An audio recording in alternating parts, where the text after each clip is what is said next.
Эмбэ тогтоогоо бүх хүмүүстээ баярлалаа. Та бүхэндээ шинэ 7 хоногийн мэндийг хүргэж тэгээд дээрэс нь бид нэр 4-7 хоногудад дандаа нэг 7 хоногт 2 явдаг гэсэн бол ингээд их бүсийн юунууд дуусаад плей-офф 1 2 дуусаад албан ёсоор ингээд semi final болоод 4 баг үлдсэн байна. Тийм болохоор Эмбэ тог маань даваа гараг болгонд та бүхэндээ одоо хүрэх болно гэдэг мэдээж хэрэг яг үндсэн бүрэлдэхүүнээр бид бас цугларсан байна. Та бүхэндээ орой минь хүргье. Орой минь. За тэгээ мэдээж хэрэг Эмбэ тог ерөнхий ивент тэгч бол PC Mall, электрон бараа нэгтлгүүд PC Mall PC Mall-с та бүхэн бүх төрлийн электрон бараануудыг та бүхэн уучлахаагүй лизинг авах боломжтой. Дээрээс нь бүх төрлийн гар усуудыг бас албан ёсны хэрэгтэйгээр бас худалдаалж байгаа гэдэг бас хэлэхэд таатай байна. За тэгээд дээрээс нь илүү тийм үл Pepsi брэнд Эмбэ тог ерөнхий ивент тэгч ажиллаж байгаа гэдэгт таатай байна. За тэгээд 7 хоног боллоо, маш их зүйл боллоо юм бэ тийм ээ. Маш их мэдээлэлүүд гарлаа. За дээрээс нь маш гоё хамттай гоё зурлууд өнөөдрийнхэн бүлээн хамгийн сүүлийнх нь болж өнгөрлөө тийм ээ. Энэ бүтээл талаар бид нар ярина. Тэгээд хамгийн эхлээд өнгөрсөн 7 туссан нэг мэдээлэл бол драфтын суглаа болсон. Энээс эхлэе гэж бодож байна. За ингээд драфтын суглаа уул нь бол за энэ жилийн драфтын суглаа бол хамгийн одоо хүлээлттэй суглаа тийм. Яг л энэ флаг гэдэг тоглогчийг бол ерөөсөө бүх багууд зорч. Дээрээс нь ганцхан флаг ч биш. Драфтын 2 3 ч гэсэн маш өндөр үү. Дэлгэн Харпер, SB лиг. Тэгэхээр энэ бол нэлээд тийм нөгөө түүхэн магадгүй нөгөө судаа гэж одоо юм яг гэдэг бас бас ойрын жилүүдэд байгаагүй тийм гэж ярьж ирсэн бол мэдээж хэрэг багууд энэний төлөө явсан. Гэхдээ хамгийн өндөр нөгөө шанстай багууд маань 15 14 дугаар байраар гарсан багууд маань энэ суулаанд дээгүр орсонгүй тийм. 1 2 бол үнэхээр азтай байна. Үнэхээр азтай байна. Тэрнээс хойш бол яг угаасаа магадлал өндөртэй байсан багууд нь авсан. Надад би одоо нэг хамгийн харамсаж байгаа бол Wizards одоо 15-аар одоо бол энэ жишээл одоо бодож исэн баг шүү дээ. Ер нь бол Wizards өнгөрсөн жил уг нь 2 ирэх гэсэн данч драфтын анги нь өөрөө тийм сайн байсан гэдэг. Тэгээ 6-аар унсан байна. За энийг бүгдийг харцгаа. За тэгсэн чинь Mavericks багийн уул нь бол магадлал бол уул нь хэдүүвтэй байлаа? 1.8 тий. Яагаад тэгэхээр Dallas Mavericks чинь бараг сая play-in баг орхошгсан. Тэ? Өдрлийг 9 дугаараар 10 дугаараар дуусч байгаа шүү дээ. Тэгээ ийм баг өөрөө уул нь шанс орох нь угаасаа бага. Тэгсэн чинь ямар ч юм бурхны авралаар өстой ингэж амар фейлцнийг нь одоо бурхан харсан юм уу яасан. 1.9% боломжтой баг энэ жилийн драфтын номерыг авах орлоо. Энэ талаар бүгд ярилцсан. Тэгэхгүй. За тэгээд баясаа ер нь яг энэ бол яг юу гэж бодож байна? Энэ бол энэ Dallas Mavericks багийг одоо шууд ирээдүг өөрчлөх юм зүйл мөн үү? Яг дэлхийн саксон бөмбөгийн хамгийн том бизнес дэлхийн номер 1 лиг гэдэг яг бизнесээ одоо нэг бүгд одоо дэлхийд бичлэх дэлхийд даяараа л гэж хардж байгаа. Лука Дончичийг Lakers руу солилцсон солилцоог бол ингээд цаатлын гол утгууч нь Cooper Flag-ийг өгье гэдэг тохиролцоо байжээ гэдэг л яриа гараад эхлэв шүү дээ. Бүр хардталтай бицэнтэй санал нэг ба. Бүр. За. Тэгээд лигийн төвөнд маш олон юм зүйлс гарсан. Сая Cooper Flag-ийг Dallas Mavericks лотоогоор хожиход суглах эрхийг хожиход өмнөх ийм NBA болсон төстэй тохиолдол гэсэн зөндөө ярьлаа шүү дээ. Тэгэд энэ утгаараа тэгэхээр Dallas Mavericks-ог ирээдүг гарсан солилцоог лигээ аврахын тулд хийчлээ гэж. Лигийн одоо бизнесийг улам тэглэх, лигийн хамгийн том франчайзыг ер нь аварж штэ. Одоо LeBron James хэрвээ зүгээр ингээ өгшрөөд зодог тайлчлаа гэхэд Lakers гэдэг баг ч тэр чигээр унчихад хэцүү байдалд орчихсон. Энэ үед нь Luka Doncic энэ франчайзд үүснэг том нэр байх хэрэгтэй гэдэг утгаар нь ийм солилцоо болцсон юм байна. Араас нь Dallas Mavericks-ийг гомдохгүйгээд драфтын хэлтгөө 1.6 100 суглаанаас нэг хагас суглаа хожицсан хэрчил. Ер нь бол нэг л суглаагаар хожичлаа. Нэг суглаад тэгэхээр боломжгүй ерөөсөө. Тий, ер нь бол. Чи тэгэхээр бүх газар бүх лиг дэлхийн бүх газар нь 20 явагддаг тэгтгэдэг болгоо. Өнгөрсөн дугаар дээр ерөнхийдөө жоох итгэдэг гээд би бол өөрөө ярьсан. Тэгээд гэтээ яг Utah Jazz-д өгөх юм болов уу гэж таамаглаж байсан. Тэгээд Sixers-аас SB-ийг өгөх байх гэж ярьжсэн чинь өгчлөө. Драфтын 3 эрхийг өгчлөө. Тэгээд Dallas-ыг бол би арайч зүүдлээгүй байлаа. Тэгээд Dallas-д өгсөн. Тэгээд лиг үзэхэд илүү сонирхолтой болох нь ямар ч тодорхой. Dallas-ийн ирээдүг ерөнхийдөө хэцүүдчлээ гэж бодож исэн бодлыг маань шууд 360 градус эргүүлчлээ. Тэгээ одоо зүгээр бас бид нар флагийг л яриад байгаа болохоос Spurs-ыг ярмаар байна. Яг тэр шиг яриад. Spurs яагаад бас 2-оор авчихсан. Яг саяны надад жаас. Бас болмоор шүү дээ. Тэг гоо. Яг би одоо Sixers бол угаасаа 14% магадaltaй байсан байхгүй юу? Хамгийн топ магадaltaй 4-5 багийн нэг нь байсан. Тэгэнгүүт Spurs ч юм болохоор ер нь бол яг магадлалын хуулиар бол 11 10 маруу хавцаа авах ч юм уу тийм байсан чинь ингээл 2-ыг өгчөж байгаа байхгүй. Тэгэнгүүт 2-ыг өгснөөрөө Dylan Harper-ыг яг авах уу?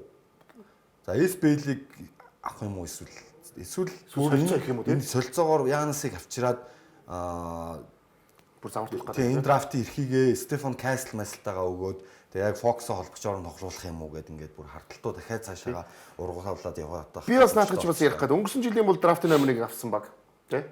За тэгээ дээрэс нь яг энэ багийг Spurs-ыг бас яг анараас бассуу гэж бодож байна л да. Энэ бол бас хор явцсан уу анараа. Яг юу чиний одоо хоёрын үзлэр энэ ерөөсөө NBA чинь тэр чигээр хор юм биш үү? Энэ талтай жоо юм гэж чи. Гэхдээ яг тэгж бол бас харахгүй юм. Тэгэл суглаал юм чинь тэгэл бас 10-аар гарсан шүү дээ. Тэгээ 3 жил дараалал ингэж авсан шүү дээ. Wemby, Castle хамгийн муу драфтын ангиас нь хүртэл тунд авгүй хэрэгтэй үнэ авчихсан. тэгээд Азтай байна. Гэхдээ нэг юм бодох хэрэгтэй. Энэ жилийн драфт харьцангуй тоглогч сайн тоглогч нар нэлээд олон байгаа болохоор эхний 10 дотор ер нь бол гайгүй тоглогчийг сонгох боломжтой учраас нэг багууд нэг тэгж айхтар санаа зовсон зүйл байхгүй байгаа хэрэг. Гэхдээ би нэг асуух гэдэг. Түрүү нөө баясаа дэлхийн хамгийн том франчайзыг аврах гэж тэглэгээд хэллээ шүү дээ. Би бол тийм Гэхдээ тэгсэн чинь Spurs гэдэг франчайзыг авсан аврах гэдэг юм. Чи хангалттай аврал. одоо NBA тэгж бодохгүй байгаа байхгүй юу? Яг тэгвэл заавал юм болгоныг одоо юу гэдэг бид нар Монгол сэтгхүүгээрээ юм болгон заавал юм тохиргоотой байх хэрэгтэй гэж бод. Зүгээр суглаа яваад ингэсэн байж болно шүү дээ. Хөөе. Юун дээр бол миний дөө яг үнэ хэлэхэд бүр Монгол бити хэл бүр хаанх юм Яг яагаад хардсан бэ гэхээр хамгийн эхлэл нь 9 жилийн өмнө аврагуудын лигийн суглаан дээр баригдчихсэн баг. Тэр бол баригдчихсан тэгээд Лөөр явж байгаа. Тэгэхээр тэр чинь хөлбөмбөгийн хамгийн том лиг ихгүй юу? Хөлбөмбөгч өөрөө дэлхийн номер 1 спорт тэгэнгუთ яагаад байж болохгүй гэдэг бодол бусад спортууд дээр үс хүмүүхэн. Гүн чинь дэлхийд яг үндэ хажуудлын Марс гэдэг гариг дээр хүртэл хардаад л шүү дээ. Гүг анараа би ч юм тийм юм. Чи ингээд суглааг 100 суглаа байгаа заяа.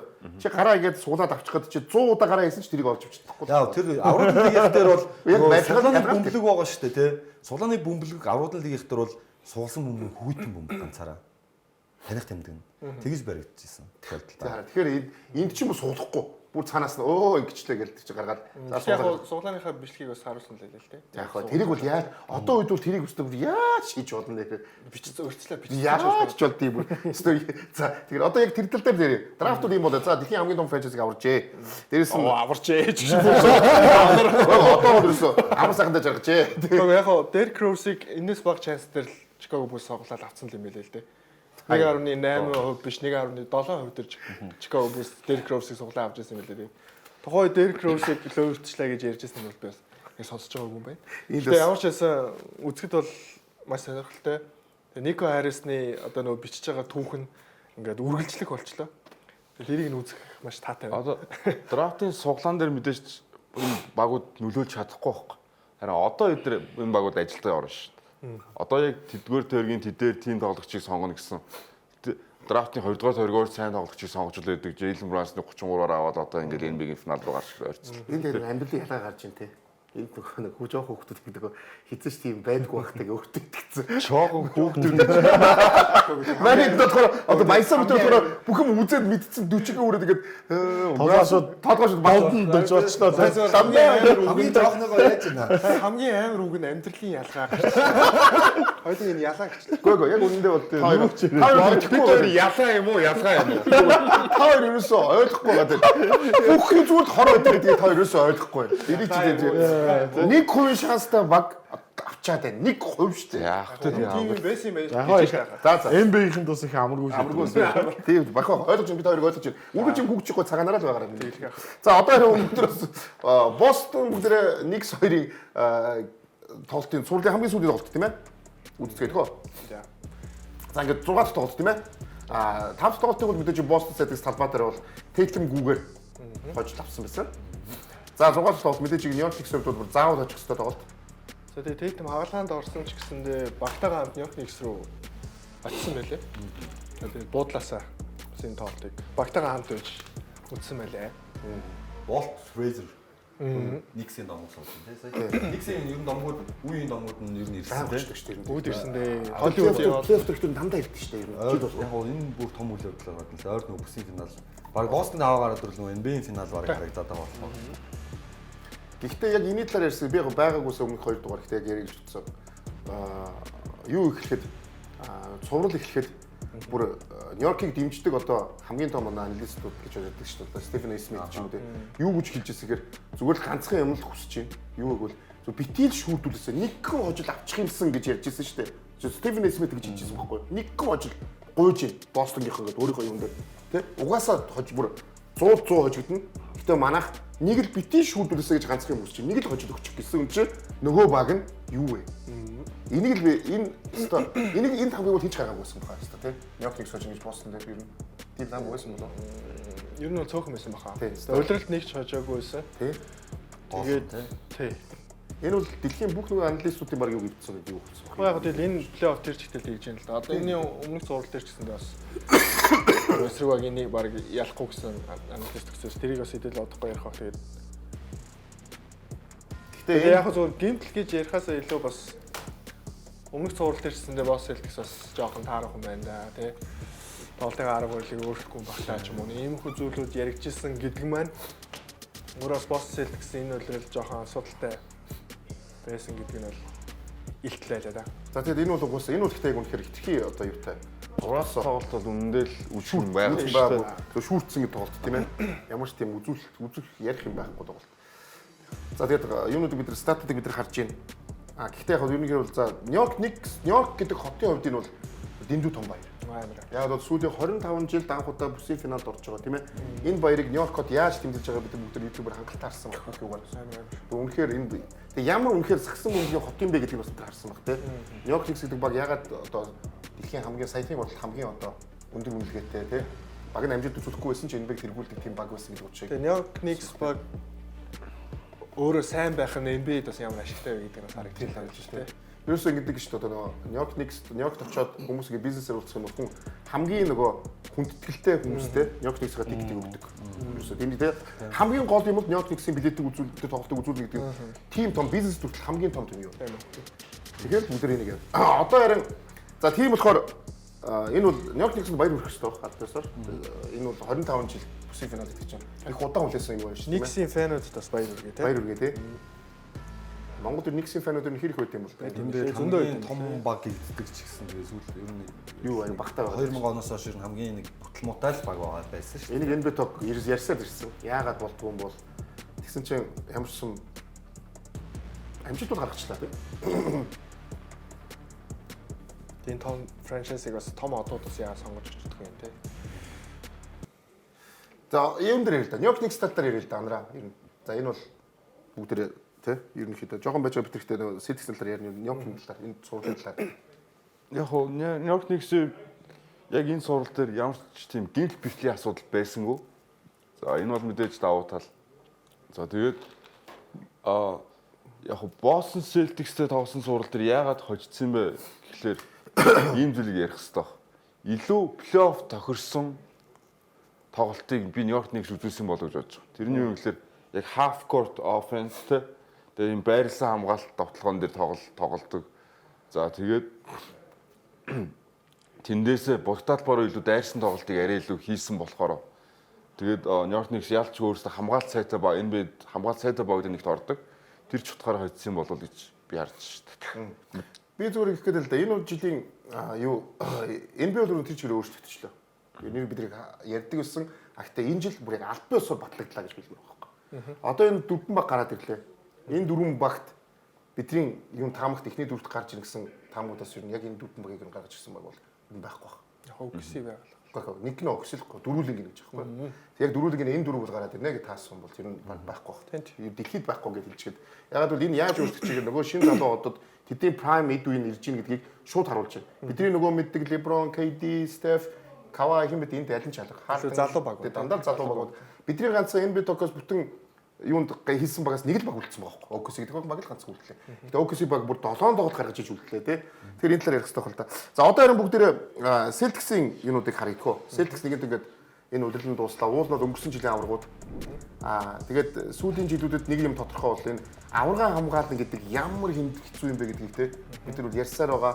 Хэлсээр бол энэ бол бас энэ жил ахаал боллоо тий. Тэгээ дээрээс нь санхүүгийн хувьд ч гэсэндээ авраг авсан багийг урт удаан үргэлжлүүлэх тийм боломжийг нь бас байхгүй болгоцсон. Тэгээд энэ ч гэсэндээ Boston Celtics багийг шууд харагдаж байна. Одоо саяны тоглосон энэ өдөр тоглосон гарын тавт бол ер нь дахиж хамтдаа байх бараг боломжгүй болж байна. Тий. Нэг гоё юугаа боломжтой болсон ингээд алдчих чинь бас үг шүү дээ бас. Тэгээд цалингийн 227 сая болоод хитрээд дабл хитрээд тэгээд ер нь бол одоо тоглогч нараа явуулах шаардлагатай болж байна. Эхний ээлжинд их бах тийм ээ. Энэ баг тийм задарч ийн гэж хэлэхэд болох байх. Гэхдээ яг нөгөө такс төлөөд юу яагаад Такс 2 удаа төлсөн байгаа тийм. Тэгэхээр тэрнээр нь дахиад заавал явах хэрэгтэй. Derek White ч юу гэдэг Porzingis ч юм уу эднээс заавал явна л да. За Ал Хорфордын гэрээ дууссан. Их жил одоо NBA-д үлдэж тоглох уугүй юу гэдэг шийдвэрээ гаргах дээр байгаа.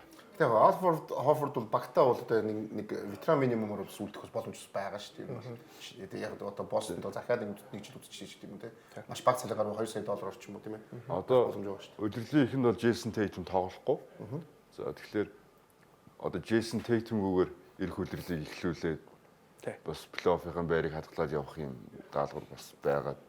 За Porzingis бол яг цувралын өмнө учир бүтүүлгээр ер нь муу тоглолоо шүү дээ. Эрүүл мэндийн шилхэн суулаад ер нь тоглолтоо гаргаж чадсангүй. Jaylen Brown бол өвдөгний гэмтэлтэй саний зураг тоглосон гэдгээ хэлсэн. Хаалганд орох үсгүй бас шийднэ гэсэн. За тэгээ Drew Holiday бидний мэддэг Drew Holiday жилээс жилд тоглолтын жоохон унаад байна уу да. Настай одоо баг 35 хүрж байгаа. Тэгэхээр настай холбоотой юм уу ямарсан тоглоом дээр ер нь идэхгүй тийм ашиггүй байдлуудыг бүтээлэрийн турш гаргасан. Ингээд баг зэргийн өөрчлөлтүүдийг би Бостон Celtics-ийг бодоод ирсэн. Би энэ зүйлийг тулгаа баясаар ярьсан гэж бодлоо. Porzingis тоглогч шүү дээ. Яг үндэ энэ багт яг хэрэгтэй байна уу хэрэггүй байна уу гэдгийг би таарсан. Ягаад тэгэхээр ер нь жил хитэн сүүлийн 2 жил хитэн тоглолоо. Түрүү жил авраг авахд багс тоглохгүй байж байгаа зүгээр финалийн ихний тоглолтын дээр гарч иж тоглоод 2 тоглолтоос ихтэй тэгээд бас тоглох болсон шүү дээ ер нь. Ямар ч шиггүй. Энэ жил яасан. Бас бид Porzingis-ийг ийм байдалтай харлаа. Энд чинь тэгээд энд багт хэрэг болох юм ерөөсөө байхгүй болчиход байна л дээрээс яг үндсэндээ. Тэгсэн мэт хэдэн саяын салиа аваад байна тийм ээ. Тэгээд ингээд зүгээр ерөөс огт тоглохгүй л мөнгө аваад байна л да. Ийм тоглолч ер нь Бостон ер нь явуулах болов. За яг зүгээр тоглол Бостонд хэрэгтэй тоглогч юм л доо. Тэр эрүүл мэндийн шалтгааныг өлцсөн шүү дээ. Тийм. Тэгээ Porzingis шиг тоглогчдыг олоход амаргүй болчиход идэг. Тэгээд ер нь аврагын өрсөлдөнд явж байгаа баг заавал нэг юм өндөр сайн тоглогч байх шаардлагатай болчиход байгаа. Бостны авчирдаг шийдвэр нь бол зөв. Тэгээд тоглохгүй эрүүл мэндийн асуудал бол мэдээж Бостон хамгийн сайн тооцоод улирал тачааллын үгүй явсаар гол плей-офф ирсэн чинь гинт өвчний асуудал гараад ирсэн гэдэг нэг юм азуул тохиолдлууд байгаа болохоос Porzingis Бостон хэрэгтэй тоглож байсан юм байсан. Баясаа сайн юм болтоо. Тэглгүй хав. Нөө нэг энэ ч уг нь барилдвал сайн бөхтөө гинтэй дүүхээ шиг л байгаа шүү дээ. Porzingis бол үнэхээр яг энэ өөрийнхөө потенциалыг дэлхийд даяараа харуулсан. Лигт хангалттай харуулж учраас авах хэрэгтэй хэмжээний цалингаа аваад байна. Эрүүл мэндийн шалтгаанд байгаа болохоос. Тэгэхээр ер нь бол Celtics-ийг миний Celtics-ийн сая зарагдчихлоо зарах гэдэг байгаа юу? Зарагдах нь тодорхой. Ер нь бол зөв гэрэг бол яцсан. Тий. Одоо энэ багийг энэ бүрэлдэхүүнийг бол хэрэгчлээс бид харахгүй болов гэж бодож байна. Энэ зүүн ер нь бол ингээд задарч эхлэх баг. Зөвхөн бүрэлдэхүүн авраг авсан энэ сайн бид хүн болгоны айгаадсан бүрэлдэхүүн шүү дээ угаасаа л. Бид нэр баян Бостон улирлын дурч асуудал янз бүрийн асуудал гаргахад өнгөрсөн жил ийм бүрэлдэхүүн юу хийж чаддаг вэ гэж харуулсан гэдэг л хүлээлттэй байсан шүү. Тэгээд энэ бүрэлдэхүүний хадгалж үлдсэн шалтгаан зөвөр угаасаа бизнесийн нөлөөс зарахын тулд сайн бүрэлдэхүүнтэй бага зарсан. Тийм учраас одоо бол зөвөр шинэ эзэд нь энэ бүрэлдэхүүнийг хадгалахгүй болов гэж бодож байна. Яг бол шууд ямар нэг бизнес эрхэлж байгаа хүн шууд эрсдэлтэй зүйлээс эхлэхгүй л үүдэл.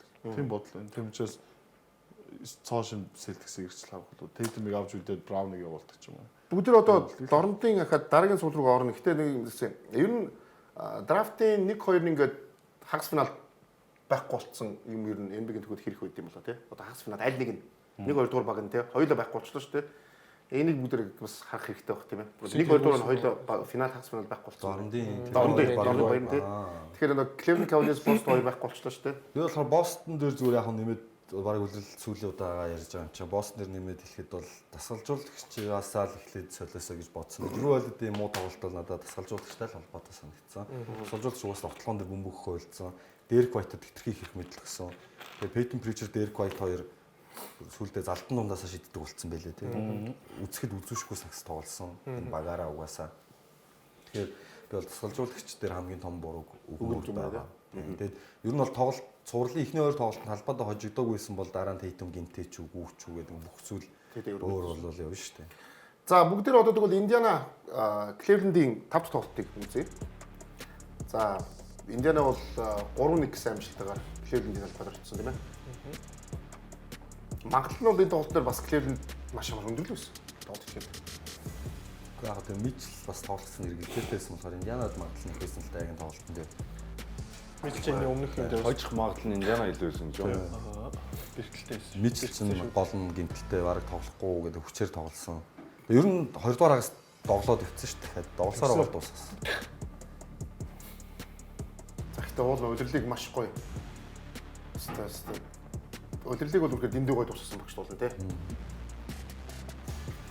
Түүхэн бас амжилтуудыг эвдсэн шүү дээ. 3 удаа дараалж 10 хэдтэй шүү дээ. 15-аар одоо хожигдохгүй тоглолтыг нэг үлрэлт 3 дарааж үзүүлсэн анхны баг болсон тийм ээ. Тэгээ ийм том амжилтыг гаргасан баг гэдэг үнэхээр харамсалтай тийм ээ. Бэлтгэмтэл байлаа. Бэлтгэмтэй. Хүлээлт нь бол угаасаа Cleveland Bost хоёрыг баг энэ аврагын төлөө үзэн гээл одоо бүх дорнод бол бүх хүмүүс л ярьж ирсэн бол тийм. Энэ хоёр баг хоёулаа байхгүй болчихлоо. Энэ сурал дээр 11 сэтгүүлч санал өгөхдөө 11-ний Cavs-ыг хожно гэж өгсөн байсан. Тэгээд энэ тоглолтын араас яг тэр пострыг нь Indiana Pacers-ийн Instagram дээр өөрсдөө тавьсан байлээ. Гэхдээ тэгэл байгаа. Тэрийг л хүлээж байгаа л тийм. За зөвхөн хамсалтай. Гэхдээ яг удирдал үрхээ сайхан байсан. Гэхдээ бол хүл нөгөө ийм баг бол юу хүлээд өгөх вэ? Арай өөр хүлээх байх тийм ээ. Бүсийн финал, NBA-ийн финал ирүүлэх байх тийм.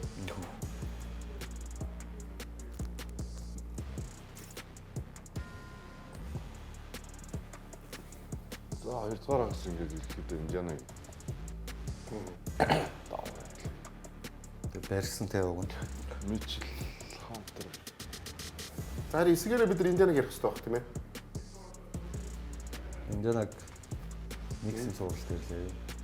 Индиана гэдэг баг юу болчихоо байна те. Яг зүгээр энэ дээр зүгээр сурал дууссан талаар зүгээр ярьцгаая тийм ээ. Энэ хүлээлт сая хэллээ тийм 11 одоо сэтгүүлч санагдсан. Угаасаа Индианад бол юу байгаагүй. Тэгсэн энэ баг Рик Кайлалын өдөрцөн баг. Залуу баг те. Үнэхээр бас Багийн лидер нь хамгийн өндөр үнэлэгдсэн гэж санал асуулгаар тэргүүлсэн тий. Баг нь дутуу Шүү. өндрөөр үнэлэгдсэн. тий өндрөөр үнэлэгдсэн тий. Тэгээ баг нь энэ цувралд ялахгүй гэсэн санал авсан гэдэг. Ингээ энэ дээр 3 тоглолоо. Харин тийм.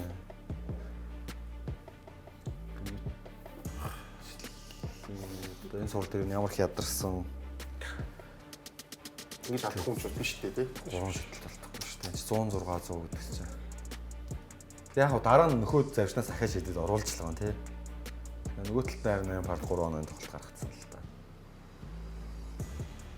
За тэгээд ялтчихгүй тэгээд. Моблийн цувралын эхний тоглолтод гимтлээс өмнө маш сайн тоглосон шүү дээ. Тэгээд гимтсэн. Тэгээ бас зөвөртэй тоглосон. Ер нь Гарланд гимтлээс ирэх хугацаанд болоогүйсэн. Хүчээр ирсэн. Тоглолтоо гаргаж чадаагүй тий. Чадаагүй. За тэгэхээр бүгд нэгэнт яасан юм чин шууд нөгөө хасгцсан багийн талаар яриа. Яг бол энэ багуудыг магадгүй одоо бид чинь нөгөө илүү хагас финалын багуудтай ярихгүй шүү дээ. Тэгэхээр Cleveland талаар ярих гэж байна. Cleveland юу яах юм болоо? Бүгд Cleveland-ыг харцгаая. Баг ер нь эргэжил бүрэлдэхүүн ямар байх юм? Цалингийн зэс ямар байх юм тийм ээ? Ер нь Cleveland юу яах ёстой юм? Яг мэдээж бэлтгэл гэмтлэхгүй энэ баг ямар аюултай вэ гэдээ бид бүгд харчлаа шүү дээ. Одоо яриа яах юм болоо? Ер нь цаашдаа энэ эрх хүлээл яа гэж бодож байна. Цуврал ер нь маш жоохон зүйл дээр иргэсэн. За Бостонгийн хувьд ч гэсэн тэр Cleveland-ийн хувьд ч гэсэн тэр яг тэгвэл талбай дээр ирсэн 2 тоглолтын дээр Бостон болон Cleveland аль аль нь 2 тоглолтын дээр хоёулын дээр нь хожигдсон. За тэгээ авч болохоор байсан тоглолтуудыг буюу 20 оноор илүү байсан тоглолтоо бариулаа хожигдчих юм ингээд. Ийм жоохон зүйл дээр энэ цуврал гэмтэл бэртлэг ингээ юмнууд нөлөөлөө сэтгэл зүйн хувьд ч гэсэн тэр хэцүү болоод хожигдчихж байгаа тий. Тэгээд ямар ч гэсэн би Доноvan Mitchell-ийг бол үнэхээр магтмаар байна. Доноvan Mitchell бол яг л тий багийн лидер шиг тоглолт болгон дээр л өөртөөгөө бүх нөөц болцоогоо ашиглаж тоглолоо гэж хэлээ. Үнэхээр яг тэр supporting cast гэж ярьдаг яг тэр багийн бусад тоглогчид нь их тэр тогтмол өндөр хэмжээнд тоглож чадсангүйгээс болоод энэ цуврал их дуусчлаа гэж харж шүү дээ. Дэндүү 5 тоглолт гэх бол тий. Яг одоо яг Cleveland-ээс цаашаа хүлээлт гэхээр надад бас жоохон хэцүү байна. Энэ багч бас 2 зармал болсон юм. Тийм шүү дээ. Йоо. Бостон 2 зурлал байсан мэт сая. Чи нэг сүлтийн ялгаад байгаа шүү. Паскал 2 давцсан. Одоо угаасаа тэгээд иймэрхүү өндөр цалинтай багууд нөө нэг удаа орсон тогтоход хэцүү болж байгаа үе шүү дээ. Юуныхаа цалингийн эзний заалтай одоо. Тэгэхээр бас ингээл задрах багийн нэг л гэж би бас хараалаа. Уул энэ жилд бол юу нөөсөө эргчлүүд энэ баг энийг үргэлжлүүлж явах болов уу яг задрах болов яг хэрэгтэй. Ер нь өнгөрсөн жил ярьж байхад энэ баг задраад энэ багаас гой хүмүүс ийш тийш явах юм байна гэж ярьж байсан. Ер нь бол бага хадгалж үлдээд за тэгээ дээрээс нь Андре Хантер гээд сайн тоглогч нэмээд ер нь энэ жил all in хийсэн байж магадгүй харагдаж байна миний хувьд. Гэхдээ үлэлийг тэргүүлсэн баг заяа энэ бэгийг юу тэргүүлсэн багийг авч үлдэхгүй солино гэж юу? Авраг авсан багийг л авч үлддээ шүү дээ. За сайхан хэллээ. Тэгэхээр удирлыг тэргүүлсэн багийг авч үлдэнэ гэж мэдэхгүй. Гэхдээ авраг шаасан сая гибритэгүүлэхдээ байсан мэт. Бэлтгэмтэл бол ядч гэсэн үг нэг хэсэг гэхдээ маш харамсалтай. Энэ бол бас давхар ёндоо гэж бид ярьдаг шүү дээ. Энэ ёндоо гэдэг чинь бүх юм дээр байдаг шүү дээ. Бэлтгэмтэлгүй финалд орно гэдэг чинь юусоо ёндоо баг юм тийм ээ. Тэгэхээр тэр нь байхгүй болсон бол тэрээс бэлтгэмтэлгүй бол үнэхээр аюултай баг мөн бистэй дуулгаар. Бэлтгэмтэлгүй бол тэгэхээр тэрээс үнэхээр аюултай авраг боломжтой баг үстэй. Боломжтой юу авраг бол мэдхгүй. Финал руу гарах боломжтой л болчихлоо шүү дээ. Байлаа шүү дээ. Индианад авцсан байсан бол тийм шүү дээ. гэмтэлгүй байсан бол. Тэгэхээр бэлтгэн гайгүй бол энэ багийг нэг гүрийгээ дахиад нэг авалтчихвол эрчлийн финалаар бас ер нь бас яг уу харцангуй нэг талаараа залуу баг байгаа. Гол цөмөө авч үлдээд. Дөрөвдөг сошиал таалагдаа байсан. Тэр бол тэгс яг гол. Одоо тэгвэл нэг асуудал үү? Гүрийдэг франчайз байдаг тийм хот биш шүү дээ. Тэгвэл нэг юм Том асуу. зах зээл биш. Гарландо Мичлүү гэдэг яриаг хош явуулдаг гэсэн тийм ээ. Тийм. Аль нь юм бэ? Алийг авч үлдэх юм бэ? Тэгээ бүр тэгж ярьж байсан шүү дээ. Аль нэг нь явуулах хэрэгтэй. Гэж энэ дээр яг тайдасаг одоо их асуу гэж байна. Энэ шууд ойлгомжтой л болчихлоо. Мичлүү. Тийм Мичл харин өөрөө Өөрөө гэдэг явуулдаг. Тийм, өөрөө үлдэх гэдэг. Тэгэхээр яг сольж явуулыг бол Гарландыг сольж явуулсан дээр. Энд чинь цалингийн зэсээ бодох юм бол нэг нь юу явуулах хэрэгтэй болчиход шүү дээ. Тийм үстэй. Тэгжээж нэг 30 сая 30 сая долларын юус гарах гэдэг шүү дээ тийм ээ. Мичлүү ч бараг 40 байх тийм.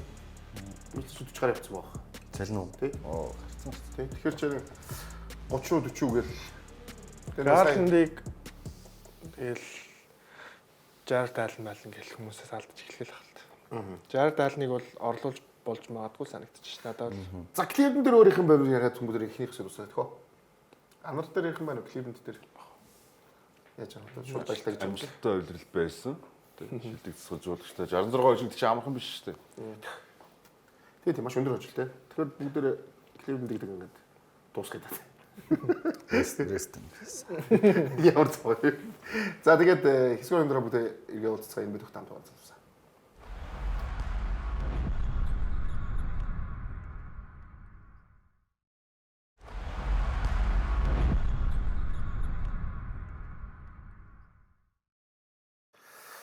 За энэ бид тогтоогоо хүмүүстээ баярлалаа. Одоо бүгдээрээ юу хийх гэж бодож байна? Нэг нь тэгээ багуу тодорхойлцсон. Дорндын 2 багаас өчнө явчих. Тэгэхээр сая яг үргэлжлүүлнэ гэсэн үг шүү дээ. Нью-Йорк Никс, Индиана Пейсерс гэдэг 2 багийг бүгдээрээ ярьцгаая. Энэ хоёрын удирдлагын өнөд юу хараад хэлээ тэхүү. Хоорондоо тоглосон 3 тоглосон юм ба штэ. Никс 2 Pacers нэг. За энэ бол бас нэгэн үзүүштэй тоглох байх хаа. Ер нь. Би одоо яг энэ шууд эхлээд асуу гэж бодож байна. Энэ би тоглохын зүгээс. Энэ хоёр дэрийг сандаа хэлж аль баг нь гэж бодож байна. Нью-Йорк Никс. Яко. За, тэнэ. Индиана. За, тулгаа. Индиана. Вау. За, баясаа. Би бас Индиана өнгөрсөн жил гэсэн Индиана. Оо, 3 хэд. Ямар хайр юм. Та өөрөө. Комо хөрхий. Тэр шинэ дүүмэнд тормолцоо. Дүүмэнд надад тормолцоод байж төрхий гэцээгээд над руу ингэж нүдээ ингэж гэж төрхий. 3-2 болгоё гэдэг. Би 3-2 л үгүй. Индиана үнэхээр аюултай байгаа. Нэрийг бүдүүс шүү. Гэтэ жоохон туршлага гарчвал яа юм бол гэсэн чинь. Яад Нью-Йорк Никс. Энэ 25 жил болцсон баг одоо энэ цаашаа ийм том юг авчвал шал өөр сэтгүүтэй болж байгаа хаа гэж сэтгэл зүйтэй. Нью-Йоркийнхан. Түүхэнд байхгүй 25 жил байхгүй юугаа хийчихлээ шүү дээ. 2000 оноос Шанхайд NBA финалд гарахыг горилж байна гэж энэ хоёр баг хоёлаа. Голчлаа л та. Никс 1999 оноос Шанхайд NBA финалд гарахыг энэ хоёр баг бол ер нь Хоёулаа жил дараа жил дараалаад Яг клач мөчтөөс сайн байгаа хоёр тоглогчийг харуулж тий. Halliburton болон Bronson. Бронсон ч энэ жил шилдэг клач тоглож байна. сүүлийн 2 минут нь гэсэн үг шүү дээ. Тий, сүүлийн 2 минут. 2 минут нь 5 оноо дотор зүгээр онооны зөв 5 оноо зөв. Хоёр ийм клач тоглогч лайн да. Гэхдээ бол нилийн үзүүштэй тоглох байх хэвээр нилийн үзүүштэй бол. Өнгөрсөн жилийн цувралч нь 7 тоглолт дүр. 7 тоглолт нь 7 тоглолт. Гэхдээ 7 дахь тоглолтод Bronson гизээгүй. 3-аас 6 дахь тоглолтод Anunoby оролцоогүй. За тэгээд кат байгаагүй ч гэдэг юм уу те юмнууд байгаа. Тайландын таамаглал Julius Randle гинтлээс эргэж ирсэн байсан. Чигтэн ингээд энэ жилээ Нью-Йорк Никст байгаа хамгийн гоё давуу тал бол мэдээж ямар ч гинт бэртлийн асуудал алга. За тэгээд Гэхдээ наа чи бол асуудал байгаа л байгаа шүү. Ингэж их нөгөө 40 минутаар тоглуулад байгаа нь наа чи одоо харин гарч иж магадгүй. Брансон бол ер нь шагааны зөөртэй аваа шүү дээ. Тэрийг л би ганц одоо ер нь бол энэ плей-офф тоглож байгаа бүх тоглогчдод ер нь шагааны зөөргөө тоглож иж байхгүй. Ямар ч бэлтгэл тоглож байхгүй. Тий, одоо би энэ хүндүүр ороогүй, өвдгөн зөөргөө, одоо тийм нурууны зөөргөө тийм болж нэг шиг байна. 21-22 дэх тоглогчд байж магадгүй. байхгүй. Ялгаагүй шүү дээ. Адилхан шагаалтай шүү дээ. Адилхан шаа. Адилхан шагалтай шүү. Үнэн шүү дээ. Адилхан шагаа. Гэхдээ нэр энийг хүмүүсээс ойлгох байх те. Ямар амар энэ өвдөлтийг мэдэрч тоглодог гэдгийг мэдэхгүй байх те. За энд ер нь Плей-оффын түүхийг харъя да. 93 онд 5-3-аар юм байна шүү дээ. Энэ хоёр плей-оффын түүхэнд таарснараа. Индиана Пейсерс илүүрч хийсэн юм байна. Да түүхэнд. Гэхдээ ер нь Индиана Пейсерс нь хамаагүй илүү бүртгүүлтэй байсан баха. Энийг хатгах юм бол Нью-Йоркийг тухайн үед бодвол 90 он таарсан үед юм бодлоо. За яг Нью-Йорк нэг ч амар л байсан. Патрик Ewing гэдэг Джон Старкс, Ален Хьюстон за тэр үе бол нөгөө финалц үе юм өстэй тийм байсан. А гэхдээ бид нар Индианыг боддог та. Reggie Miller Энэ хоёр гэхдээ ингээ бас 90 оноос хойш том ревал Ревал. байгаа. Ер нь дорнодын түүхэнд хамгийн том ревалыг энэ хоёрыг л гэж ярьдаг байсан шүү дээ. хоорондоо тоглол тий. Ер нь Майкл Джордан дарагдсан л хоёр Тийм франчайз. шүү дээ. Тий, ганц л тий. Тэгээд хоорондоо бас LeBron дарагдсан тий. Paul George үе, Meloгийн үед бас Paul George нь хожигдсон л да. Пол Жорж саяхан бас ярьсан байсан шүү Тийм дээ. Тэр LeBron гэж тоглож байгаагүй, ерөөсөө тийм тоглож байгаагүй бол Indiana Pacers би бол авраг авчихсан. Тийм биш. Одоо энэ сурал дээр ийм ярина. За дасгалжуулагчийн давуу талыг аль нэгэнд нь өгөх юм бол мэдээж Rick Carlisle дасгалжуулагч Indiana Pacers өгчөж байгаа. За тэгэн гут хоёр өөр шал өөрсгсөн бөмбөг тоглодог. Хоёр баг тоглож байгаа. Мэдээж хурдан хэмнэлттэй баг нь Indiana Pacers, за удаашруулаад хагасалбаа тоглодог баг нь New York Knicks. За тэгээ Indiana Pacers баг гарааны 5-аас гадна дахиад 5-аас 6 тоглогчийг сэлгэнээс ашиглах боломжтой. TJ McConnell, Matt Turner, Obi Toppin ч гэдэг юм уу те. Энэ шүү дээ. Одоо энэ плей-офф цэлгээний оноо авалт нь ийм одоо Зөрөөр газар шүү дээ. Зүрхтэл байна л да. Одоо энэ жилийн плей-офф. Гэхдээ энийг ихтэй ойлгох бас нэг үнцгүй байгаа шүү дээ. Нью-Йорк Никс ч угаасаа 7-8 тоглож тоглож юм шиг сэлгэрээ тоглогчд нь Хин чин хожил нөлөөлөх хүчин зүйл мөн үү? Мөн шүү дээ. тийм үү. Гэхдээ нэг нь олон тоглож шүү. Өнөөдөр харж байгаа сте өвксгийн сэлгээ гарч ирээд 10 оны зүргийг бариад 3-4 болгож ортуулаад 2 дугаар их хэлэхэд үргэлжлээд тэр хэмнэлээр явж байгаа. Тэгэхээр эн чин сэлгээнийхний тоглох хугацаа гэж байна шүү дээ. Бага бага. Тэрийг үлгүүлсгийгүүл гэхдээ Одоо нэг талаараа Юуг нь ойлгох юм нэг юм. нөгөө баг нь угаасаа баг сэлгээгүй шиг тоглоод. Одоо Индианагийн сэлгээ нь илүү байна гэж ярьж байгаа чинь Индианагийн сэлгээ болохгүй шүү дээ. 5-аас 6 тоглогч ашигладаг. Тэгэхээр New York Knicks бол яг 2-оос 3 тоглогчийг ашигладаг. зөрүүл байна уу та энэ тоглож. New York Knicks-ийн сэлгээнд яг сэлгээнээс нь маш том үүргийг гүйцэтгэх боломжтой тоглогч байгаа нь өөрөө Mitchell Robinson болж байгаа. За бусдад тэр тоглогчийг орж ирэхээр бусдад талбай хамгаалалт New York Knicks бүр улам сайжирч байгаа гэсэн үзүүлэлт байгаа. За тэгээд өнгөрсөн жил New York Knicks-ийн давуу тал юу байсан бэ гэхээр мэдээж Brunson байсан. Хитрхи өндөр том хамгаалагчийг Brunson дээр тавихаар нөгөө тоглогчид нь оноо авах боломж нь илүү сайн үүсэж исэн гэсэн үг. Тэгээд энэ плей-оффын зурвал биш ер нь энэ плей-оффын туршид Brunson 28 баг 30 оноод үнэлж байгаа тоглогч байгаад байгаа байхгүй. За тэгээд яг клатч тоглогч гэхээр Brunson давуу талыг өгч болж байна те. Гарааны тоглогчд нь арай илүү байх боломжтой нь New York Knicks болоо гэж хараад шүү дээ. Бүгд гарааны тоглогчдыг Одоо сонсдог хайдгаа. Тэр бас агуулж Тэрийг харахад бүр шоконд орно зэ. Индианагийнх амар илүү. Сэлгэн ч илүү, гараан ч илүү байгаа байхгүй юу? Тоны рейтинг бол бүр угаасаа ийм том зөрүүл байхгүй. Одоо Никсийн гарааны 5-т энэ плей-офф хасах 4.7 шүү дээ. Талбай дарах та. Нөгөө талд нь 22.1 нэмэх 22. Пейс бол бүр ойлгомжтой угаасаа Индиана илүү. яг стат харах юм бол Миннесота яг ч илүү юм байна тий. Индиана тий. сэлгээ, гараа тоглосон минутыг харалтаа гол нь. Яг ингээд би бол зүгээр Indiana Pacers-ийг яг одоо нэг энэ хоёр чинь бүсийн эхний юм уу хоёр дахь шатнд таараг учраас би бол Pacers-ийг гэж байна. Тийм тавтай. Эхэнд байсан бол өөр үү? Эхэнд байсан бол өөр байгаа. Одоо ингээд сая амар хүртэл хэллээ шүү дээ. Одоо плей-оффт үлдсэн багууд донд энэ зөөвргүү тоглож байхгүй гэж. Тэгээ хэрвээ энэ цуврал Pacers өөрийнх нь талбай дээр хожлуудаа аваадах юм бол цуврал уртсагдсан Pacers шүү дээ. Pacers угаасаа энэ плей-оффт одоо энэ статистик байна л да. 19 тоглогч нь 13-аас дээш минут дундчилж байгаа байхгүй юу. Тэгээ 11 тоглогч нь 9.9 9.6 минут дундчилж байгаа. Гэсэн чинь Knicks-с болохоор 7 тоглогч 18-аас дээш минут дундчилж байгаа. 8 дахь тоглогч нь 6 минут дундчилж байгаа. 11 тоглогч 7 тоглогч хийсээр тоглох гэдэг байна да. Тэгэхээр 4 тоглогчийн зөрүү шүү дээ. За тэр тэгэхээр нөө нэг Брансон дээрээс нь энэ жилийн пейс яг Knicks-ийн өнгөрсөн жилийн бүрэлдэхүүнийг харахаар энэ жилтэй харьцуулах юм бол энэ жилийн бүрэлдэхүүн үнэхээр хүчтэй болчиход байна шүү дээ. Гэтэ Pacers бас өнгөрсөн жилийн плей-офф Knicks-ээр тоглоогүй тоглогч нь байгаад байна. Матур нь байна. Тэр Nesmith байна. Nembhard байна. Одоо энэ Брансныг хамгаалж тоглож нэлж байгаа. За нэг 4 тоглогч бол яг ингээ матч ап дээр Брансныг. Тэр 4 тоглогч NBA нэг тоглогч 6 алдаа гэхдээ 24 алдаа байхгүй тэнд. Хийж болох 24 алдаа. 24 алдааны 20-ыг хүчтэй хий гэдэг даалгавар байна шүү. Гэхдээ өнгөрсөн жил одоо энэ хамгаалагчийн алиг нь Брансон дээр тэрс нэг тийм амар үр дүнтэй сайн хамгаалж чадаагүй.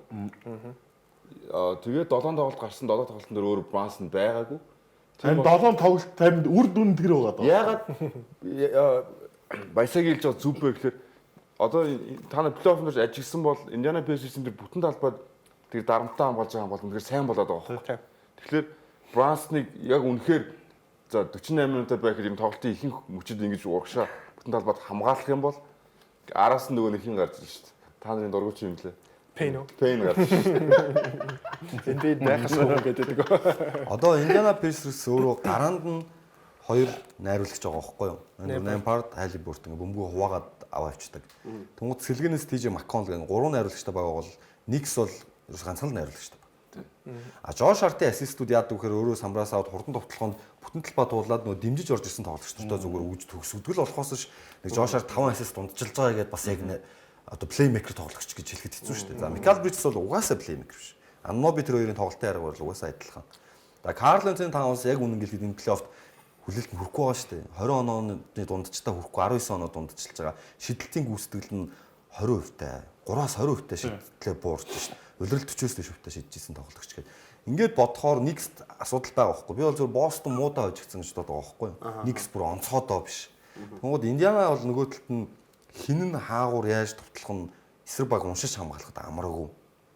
Бүгдэнд нь тэгш товтлооны эрх мэдэл байгаа. Тэгээд дээр нь Miles Turner гэдэг тоглогчийг энэ жилээс нэрнгэсэн магтахаар хэмжээнд энэ плей-оффт үнэхээр тоглож чадчих байна. Би бол хэмнэлийн талаар бол зүгээр тэгж бодож байна. Хэмнэлийн талаар бол Индиана угаасаа хурд хэмнэлээр тоглоно. Нью-Йорк ч бас хүсвэл бас хурд хэмнэлээр бас заримдаа бас тоглож шүү дээ. Хаяа. Улирлыг маш удаан хэмнэлтэд тоглуулчаад плей-офф дээр тоглосон пейс нь тийм шүү дээ. Өндөр хурдан тоглолцсон байхгүй Нью-Йорк Knicks. Тэгэхээр аль алиг Нью-Йорк Knicks хийцэн гэсэн үг. Хийж үдсэн. Гэхдээ яг энэ суурал дээр бол Нью-Йорк Knicks албаар бүр пейс удаашруулж. Тэгэхгүй л болохгүй тийм. Залгаан зэрлүүлэх хэрэгтэй. Тэгжээж л өөрсдөө болно байгаа. Одоо түрүүн Сэлгэний оноо авалт байсан шүү дээ. Тэр нь юутай холбоотой гэхээр 48 минут яг нэг пейсерээ тоглоод байгаа байхгүй Индиана Pacers. Тэгэхээр нөгөө нэг 5 6 тоглогчийн чинь 48 минутын турш ямар ч сэлгээ гарч ирсэн гэсэн пейс нь удаашрахгүй оноо авч байгаа байдал нь удаашрахгүй ингээ яваад тахлаар энэ цоврол сунах тусам л Индиана дийл Гүү яал гэдэг байгаа шүү дээ Pacers ч юм уу. Гүүлтүүд нь өнгөрсөн улирлыгаа бодвол бүр ингээд улан төгөлдрч. Яг энэ багаараа тоглоод байгаа. Тэр юм асуу яг бас улиралт хэдийгээр 1-2 ч гэсэн улирлын Индиана бол гэмтлийн асуудлуудтай байсан. Нэг лидер нь формгүй байсан. Ингээд асуудлууд байсан бол энэ плей-оффын Индиана ч ингээд бүр яг улирлыг сайн хаасан шүү дээ нөгөө 7 дараалж авчаад.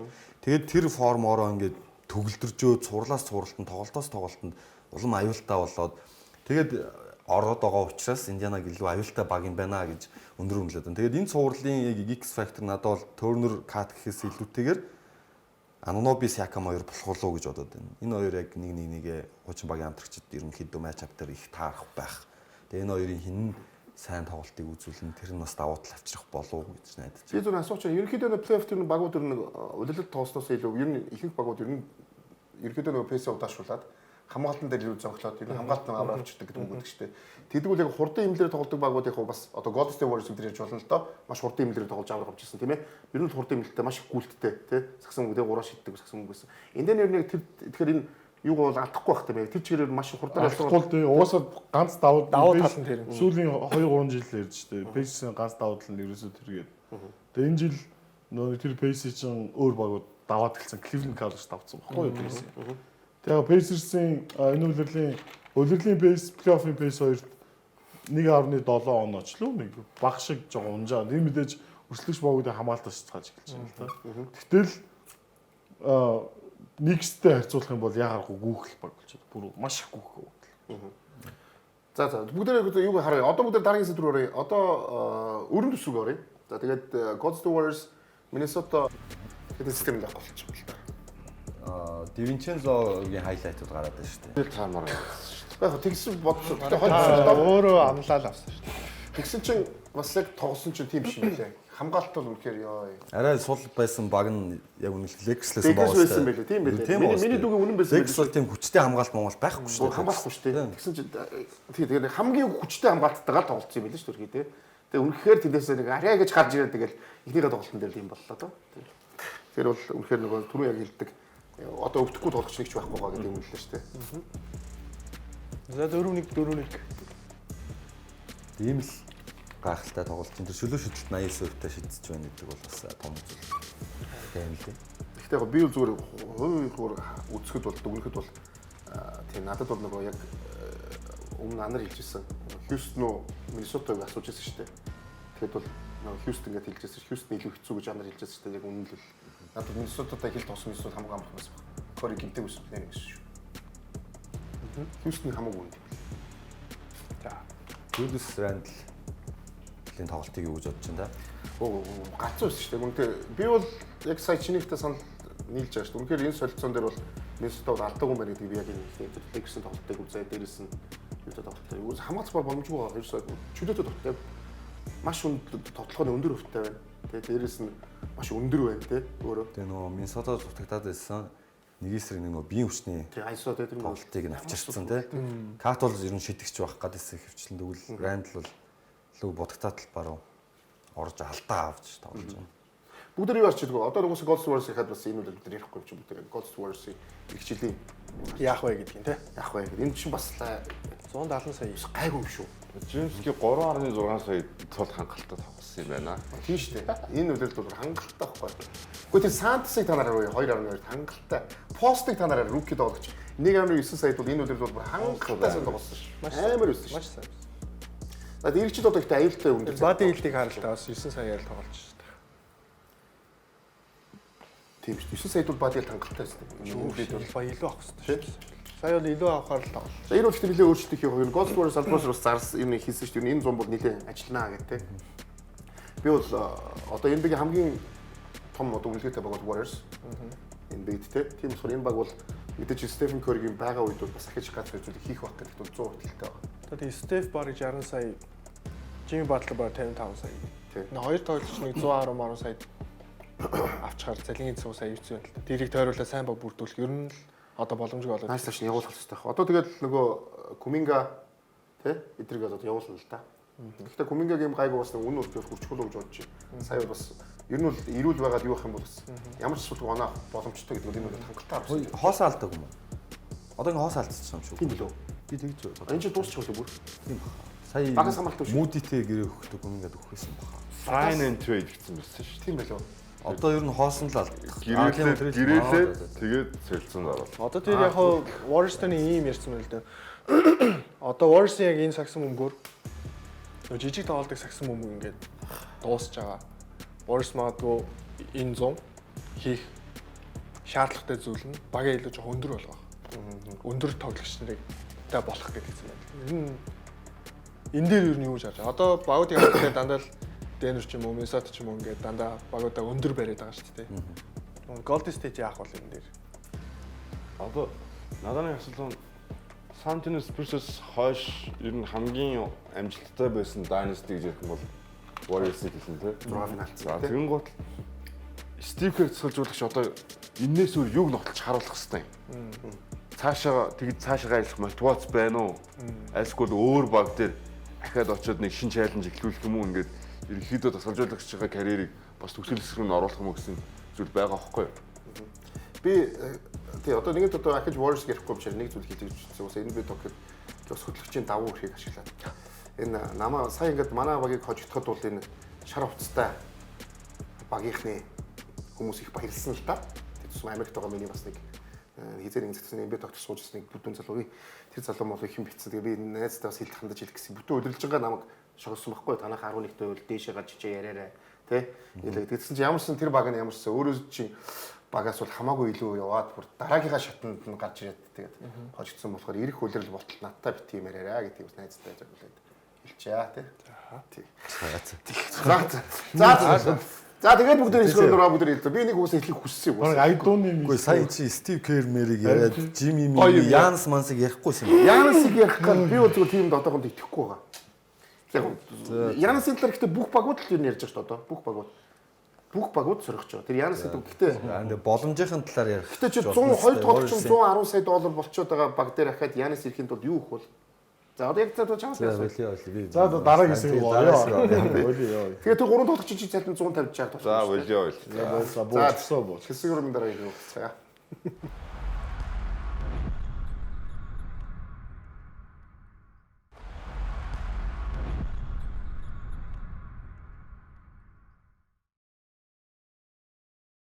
За энэ бид тогтоогоо бүх хүмүүстээ баярлалаа. За тэгээ мэдээж энэ бид тогтоог ерөнхий хэвлэгч бол PC Mall. PC Mall электрон баруун нэгтлгүүр та бүхэн бүх төрлийн электрон барууны бүгд ингэ урьдчилгааг үл эзэн гарах боломжтой. Дээрээс нь энэ бид тогтоог ерөнхий хэвлэгч бол илүү тэмүүл Pepsi брэнд байгаа гэдэг юм. Хэлээ таатай байна. За тэгээ бүгдээрээ одоо юу нэг үзсэдгүй. Энэ чи 6 дахь тоглолтоос шүү гэх юм те. Оксид дээр 6 дахь тоглолтыг үзцгээе. За дээр талбай дээр 6 дахь тоглолт явсан.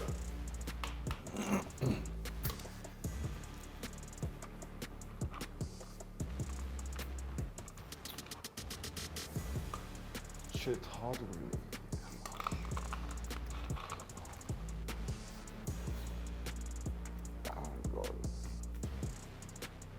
Oh. Christian Brown. Крист Баун гоё илэрлээ тий. Өглөө хангалттай тий. Ялагч юм байлээ. Амжилт нэгсэн тоглосон шагнал шилдэг говьт нь тунлаа. Плей-оффт ч гэсэн тэр тоглолтоо хадгаллаа.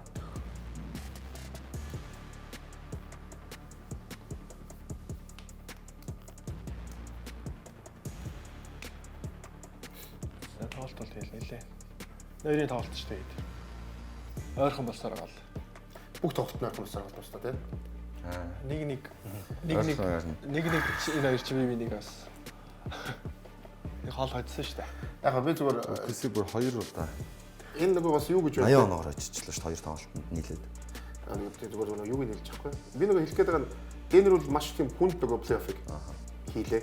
Зарим баг 8 тоглож байгаа плей-офф энэ баг 14 тоглож байгаа байхгүй тий. Энэ л амар их 6 тоглолт гэдэг бол түрүүний нөгөө анар баяс хэлсэн нөгөө бэртэл гимтэл өвдөлтөнд бол нэрэн ёо тий. Яг адилхан хугацаанд шүү дээ. Яг адилхан хугацаанд нэг нь 8 тоглож байгаа нэг нь 14 тоглож байгаа гэдэг чинь. Энэндээс хэлж байгаа хэл та. Ер нь өөр Йокич дээр хийж байгаа хамгаалт ийшээ харахад тий. Маш контакттай. Маш их ядалтай явж байгаа л та бас тий. Тэ хамгийн хүндэл замд болж байна л да. Тэгээс OPC. Энэ тоглолтын инструктор дуулт яваарч тий. Нэг сэргэх моментыг үүссэн шүү дээ. Дахиад нэг завшнаас гэсэн. Цаатлан живнээс. Юлиан 11 минутанд 13 онцлоо. 15 он очлоо. Тийм онцорцсон. Энэ тус байгаа. Эний чи өмнөх энийг алдсан дараа нь дахиад нэг өмнө өмнө бас нэг цэцэл боллоо. Фу. Ёо хаалт анис тий. Артаа тийм шүү. Айл лог нь тэгэл зооны хамгаалт хийсэн дээ.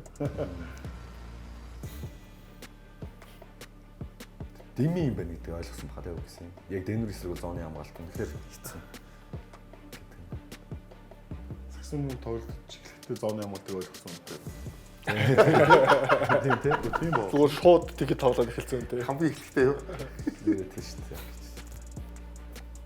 За тэгээд яг хожитын гол буруут нь ширийн алдааны асуудал JW муу тоглолт л муу тий. тоглолт Тэгээд ирлээ. 6 оноо юм. Старч.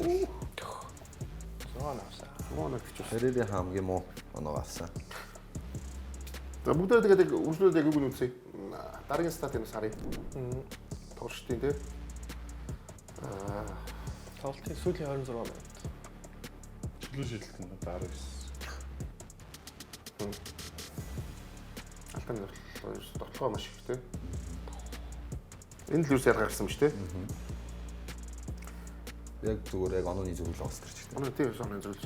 Одоо ингээ өнөөдөр бол өглөө бол нөгөө додод тоглолт болсон. Шин 3:30 минут болсон шүү дээ. Тэгэхээр бүгдээ яг энэ дараагийнхаа шууд юу ороо явчих тийм ээ. Додод тоглолтын туршлага гэж 7 дахь тоглолт. 5-4 6-5. Тоглолтод оролцсон тоог нь 36 3. Багийн түүх. Багийн түүх. Танд Энэ түүх. Яг гарааны 5 тоо. Багийн түүх л уусан. Аа, туршлагагүй нөгөө хуучны юм автоматар санаанд ордог түүх. Тэр чинь нэг аврах болсон баг байгаа. туршлагатай болоод Вестбрукийн орсон тоглолтууд явж байгаа байхгүй юу? Тийм. Одоо гарааны 5-ын өнгөрсөн үйлдэлд ороход шууд 5 болоод байна шүү дээ. За ингээд Дэнер бол нөгөө сая хамгийн хүнд юу болж байгаа. Нэгсэндээ 14 дахь тоглолтоо хийж энэ байна. тоглолтод гол нь Аргордны тоглолтод оролцохгүй гэж гинт оролцсон. Цагийн өмнө тий. Булчингийн Хамстринг. Уяарна юм шүү. гойны аны шүмсэл сунсан тий. Доорож 7 хоног амрах хэрэгтэй гэсэн байсан чи тоглолтод оролцсон тийм ээ.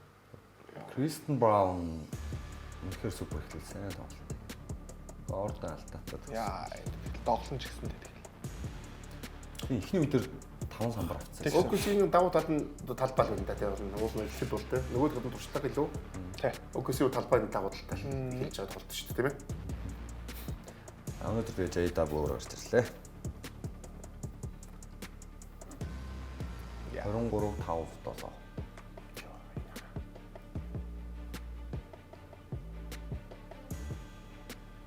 За ингээл туссан та тоглолт. Энэс бас юу гэж харав шүү дээ. Ингээл зүгээс. Гүү гэдэг чинь л энэ байгаа юм. Замал бүр урдаас уралдаж эхэлжээд орхиж байгаа үстэй ядарсан байгаа юм гэдэг доо. Тэгээ ер нь эдэртэй Ийм бөмбөгөө зүгээр барьж мэрж мэрж ядарнаа тий. Энд дундаа нэг л хоног хамарч байгаа шүү дээ өнөөдөр ердөө. Нэг бол нисэж байгаа тий. Ингээ бодохоор бас үнэхээр чанга баяртай. Хоромхон зур зүгээр онооны зурс харж хэлсэн. Тэгээс Мэргэжлийн тоглогч нар ямар байдгийг өндөр цалин авч байгаа ч гэсэн тэрийгээ дагаад ямар амар хариуцлага тий. Юу гэдэг бид нар сарж байгаа. Дандаа нисэж байгаа хоорондоо тэгээд нэг хоногийн амралт байгаа тий.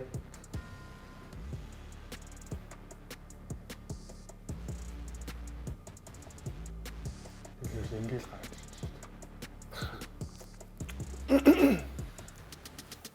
Өнөөдөр тэгээд Дэнүр 23 удаа бөмбөг алдсан.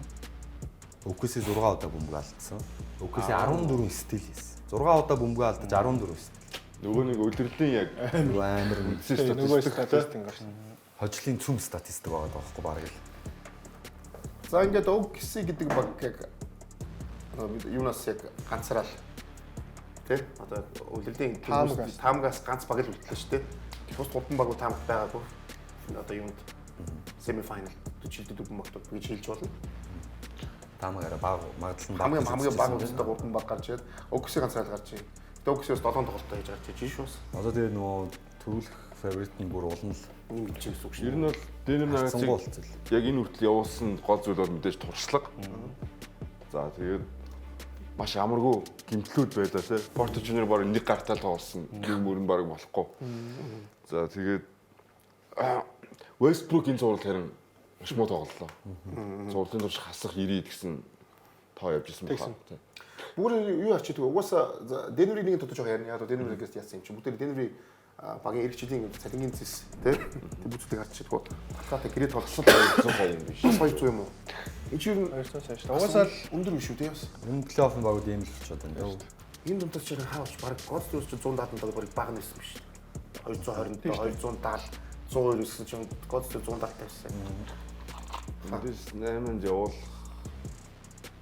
явуулах хэрэгтэй тоглогч нь Майкл Порто Жуниор л юм байна шүү дээ. 40 сая өргөж штэ Майкл Порто. Westbrook 3.4 юм уу? ер нь бол би бол Дэнхийн Портер Жуниорыг өлөлийн дуудуул явуулах бол зүгээр байсан шүү. Тэгэхгүй бол Одоо Солилцсон шуумыг нь гарч ирсэн. гарч ирсэн шүү дээ. Майкл Портер Жуниорыг авах багууд сонирхчихсан бүх зөндөө. Аарон Гордны 22 бол хангалттай. Ангортон бол 22 Порто Жуниорын цалингаа аваад зогсож байгаа юм. Тэгэхээр 22 дээр бол бүр хангалттай юм шүү дээ. галттай штэ. Үүнийг давуулсан билүүс. Тийм ээ. Тэгэхээр гэрээг нь өгцөн байгаа. Одоо 4 жилийн гэрээ. Тэгээ бас нэг юм Өсч одоо өссөн. Одоо өснө л дээ. жоохон өссөн тий. Тэгээ нэг тим их биш. Тийм их. Эсвэл одуудын хэмжээнд биш. 27 бол 100 байсан. Тэгээ яг багийн яг цөм нь Никола Йокич, Мюррей, Гордон 3 байхад бол болно гэдэг нь харагдчихлаа шүү дээ. Тэгээ энэ гурыг одоо тойруулаад бусад хүмүүс дээрээ өөрчлөлт хийгээд Christian Brown заавал байх хэвээр. тэгээ Christian Brown заавал байх. Би яг одоо танаас сууж ирэх жил ер нь Денвер юу яах хэвтэй юм бэ? Одоо нэмж юу их хэвтэй. За Westbrook чинь нэг жил гэртээс 2 жил гэртээ лөө. Нэг тэгэхээр Westbrook-ийн залуу бол 3.4 бол болчихно. Ветеран минимум те. Хангалттай. Энэ ярилцлагын араас Йокич хийсэн байсан ш. Танаа баг яг энэ бүрэлдэхүүнээр юу н авраг аавна гэж та бодож ирсэн үү гэсэн чи яг үнийг хэлэхэд бол үгүй л гэсэн байсан. Тэгэхээр Йокичийн зүгээс бас өөрөө магадгүй шаардлага тавьж магадгүй. Эсвэл Йокич өөрөө том зах зээл сонгож магадгүй л. Яг багийн удирдлууд л мэдээж Йокичийнхоо эрг үед дахиад аврахыг горилж байгаа учраас хамгийн ихний алхам ойлголт дуусаас өмнө хийсэн багийн тасгалжуулагч болон менежерийн хамтдан шууд зэрэг халтсан. Тэгэхээр сүүлийн 2 жил бол багийн менежер тасгалжуулагчдын баг бол сайн өөрчлөлт ерөөсөө хийж чадахгүй байгаадсан. Одоо шинэ хүмүүс ирээд ямар тач арай илүү өөрчлөлт хийх юм болов уу гэж найдаж шүү дээ. За бүгдээрээ тэгвэл ингээ одоо нэгэд нөгөө дөрвөн баг болцоо одоо өрөндийнхөө 2 багийг яриад тахоо. Тэгэхээр OKC, Minnesota энэ бас юуг нь хараа удирдлыг тооссон тоглолтоос эхлэх тахоо. Лигийн нүүр царай надад. Ганцхан удаа л плей-офф таарсан. Суперсон. 98 онд нөгөө Сиэтл ах. Суперсон.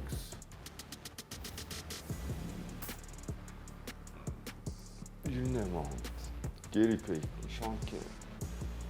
Энэ тэгээд бүсийн Тэгээд энэ хоёр багийн хувьд Western Conference Finals эсрэг. Бого юу энэ тоглолт бол Эхний шат 3 очсноор байгаа шүү дээ. Эхний шат чинь 3 байсан шүү дээ. Уг нь ихний үн таал үлдгэсэн шүү дээ. Тэр үед л 3 байгаа. Эхний шат 3 байсан шүү дээ. Усгийн 3 байсан шүү дээ. Зөвхөн эхний шат шүү дээ. тэг үлдсэн дөрвөн багаас энэ хоёр баг л яг авраг авч үзээгүй. Багаар одоо нэ.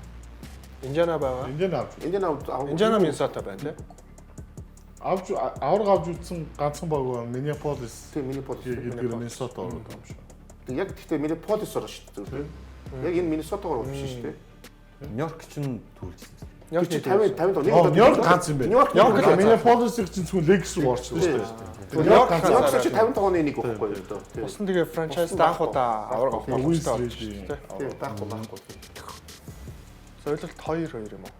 Харин тийм. Одоо OKC-тэй улирал хамгийн ойролцоо өвсөлтөө үзүүлж чадсан 5хан баг байгаа. Тэр нэг Тэрний нэг нь Тэрний нэг нь Денвер байсан юм. Ер нь тэгэл яг л тэгээ тэр багтаа яг л тэгээ плей-офф тоглоод байгаа шүү дээ. Тэгэхээр энэ тоглолтыг асуу. Энэ тоглолт ер нь хэр удаан юу болох бол одоо Цуврал болох. цуврал энэс амраа. Нэг зүйлийг аимсаа ойлгох хэрэгтэй. Удирдлагын тэр хит хоорондын харьцаа марьцаа плей-офф дээр бол үнэндээ ямарч хамаагүй нөлөө үзүүлэхгүй хамааралгүй гэж хэлж болно. За тэгвэл чинь зөндөөл гинт бүрт янз бүрийн байгаад болохоор яг статистикийг үннийг нь хэлэхгүй байгаа. Би тэгтээ хүмүүсийн бодож байгаагаас илүү их урт удаан үргэлжлсэн цуврал болох болов гэж би бодож байгаа. Яг бол аль баг нь хамгаалтын чадвар сайтай.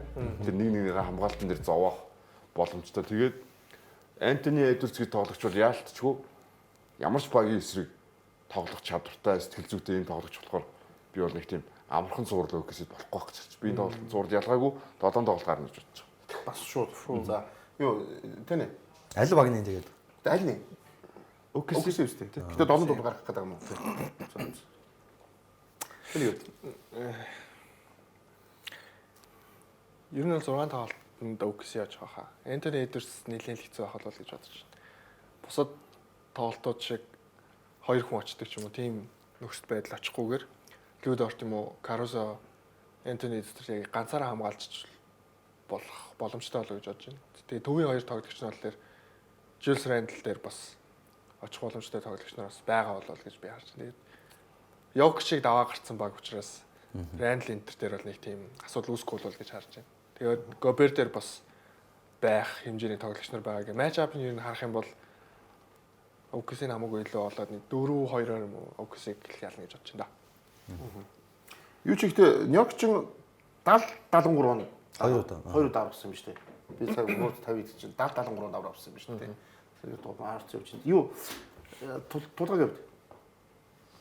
За чи яг тэдэнд додж бол угаасаа OKC-ийн тодорхой байх тийм. Тийм би улирал хэлгээд л OKC хийсэн байсан юм чинь. Тэгэхээр яг тоглолтын юу цуурлын хувьд хэдэн тоглох гарах вэ? 7 гарч магадгүй. Амаргүй цуврал болох байх. Назридийн цуврал дээр бас л дахиад даваад болох боломж байгаа. Тэгээд матчапыг харах юм бол Gobert сул талд болохгүй байх боломж байгаа. Хартенштайн ялгаагүй шийдэлтэх учраас. Тэгээ Randle ч Чэ Томбгийн бие хүчээр илүүрхэж магадгүй. Онлайвд бас боломж байж болно. Гэх мэтчлэн ингээд Миннесотад боломжууд бол байгаа. Хоёулаа адилхан сэлгээ сайтай. Хоёулаа адилхан нуруулаг бай тоглож чадчихээн. Хоёулаа хамгаалттай байна. Гэхдээ толтын хэмнэл хамаагүй хурдан байж чаддаг баг нь OKC. Тэгэхээр энэ 6 муудлын тоглолтод OKC явж нь бол гэж бодож нэг хэлэхэд мэдэхгүй. 6-аар дуусчих. Баясаа. Ялгч нь үү? Ядч нь тодорхой бах те. Зүгээр Цуурлын Тандрыг ер нь зүгээр угаасаа л аврагын төлөө гарч ирэх болов уу гэд аль дээр л хэлжсэн тийм. Зөв цуурал харин 6 тоглолт 7 тоглолт түрүү сайхан л байна. Энэ цуурлалаас ер нь маш их зүйлийг олж харсан. Нөгөө цуурал зайлгаагүй. Энэ маш гоё сагсан гоё цуурлууд болох байх. Тандр зүгээр юугаараа давуу талтай вэ гэхээр бас яг нөгөө талд цуурлал ирсэн шиг арай олон үзэртэй л байна л та. Өнгөрсөн жилийн алдаагаа бол зассан Хартенштайны ганц тоглолцыг бүрэлдэхүүндээ нэмэхэд ямар том өөрчлөлт ордог гэдгийг Тандрын энэ плей-оффт харуулчлаа шүү дээ. Хэрвээ Хартенштайн байгааг бол OKC дэнэрэг очихгүй шүү. Тийм л байсан. Тэгэхээр юун дээр Миннесота дээр тэр самбарт илүүрхүүлэх ч юм уу энэ ил дутуу тоглох боломж бол байхгүй. Тэгээд Тандрын айхтар хамгаалчин за Julius Randle Чэ Томгийн бие хүчээр илүүрхэх нь бол ойлгомжтой л тоо. Тэр Рандлийн нэг юм тэр доор байнга пост ап аваад шахдаг тоглож биш байгаа. Урд чигм дээр авахаар жижигүүд ноч ажиллаж болд юм а гэдэг Денвер дээр ирсэн зүйл байгууллаа шүү дээ. Одоо чинь Йокч дээр чинь Жейда бочин, Карузо чинь, Дорт чинь хажуугаараа зовж нөхөн дайраа орохоор урд нь 2 өндөр юм зогсож байгаа. Тим сгсэн тим хамгаалтыг харж байна.